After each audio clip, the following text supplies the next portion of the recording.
பண்றவங்களுக்கு கண்ண மூடிட்டு சொல்லலாம். அந்த பிசினஸ் சம்பந்தமான போடுற உழைப்பு நமக்கு கையில பைசா வரும் சார். மகர ராசிக்காரர்களாகிய நமக்கு இந்த குரு பயிற்சி கன்ஸ்ட்ரக்ஷன் தொழில், ரியல் எஸ்டேட் தொழில் இருப்பவர்களுக்கு நல்லதொரு ஏற்றத்தையும், மாற்றத்தையும் கொடுக்கும் என்பதில் கொஞ்சம் கூட சந்தேகமே வேணாம். கொஞ்சம் உழைப்ப புழிஞ்சு எடுத்துருவாரு.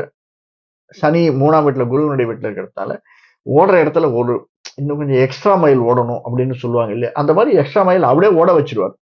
ஓட வச்சு அதுக்குரிய பைசாவையும் நமக்கு ப்ராம்ப்ட்டா குடுத்துருவாரு. நான் முதல்ல சொன்னேன் சின்ன திரை, பெரிய திரைன்னு. அவர்களுக்கு இது ரொம்ப பொருந்தும். அதுவும் மகர ராசிக்காரர்கள் ஒரு டைரக்டர்லயோ அதாவது மியூசிக் டைரக்டராவோ அல்லது வேற ஒரு அதிலேயே leading photography director director in photography அந்த மாதிரி இருக்கிறவர்களுக்கு நல்ல பைசா வரும் சார். அவர்கள் இன்னும் 1 மணி நேரம், 2 மணி நேரம் கூட இன்னொரு படம் நம்ம ஒத்துக்கலாம், இன்னொரு படம் ஒத்துக்கலாம் அப்படின்னு நினைச்சா என்ன ஆகும்? உழைப்பு அதிகமா இருக்கும். ஆனால் நல்ல பைசா வரும். நிச்சயமாக ஒரு மேன்மையை தரக்கூடியதாகத்தான் இந்த மகர ராசிக்காரர்களுக்கு குரு பயிற்சி அமைந்திருக்கிறது. 2025 ஜூன், ஜூலையிலிருந்து மே மாசம் நிகழ்கிறது தான். ஆனா அந்த 1 மாசம் கழிச்சு ஓஹோன்னு இருக்க போகிறது.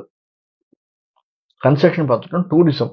அதே மாரி இன்னும் முக்கியமா சொல்லணும்னா, ஆன்மீகவாதிகள், அரசியல்வாதிகள். இவங்க 2 பேருக்கும் உண்மையாவே நல்ல ஏற்றம் சார்.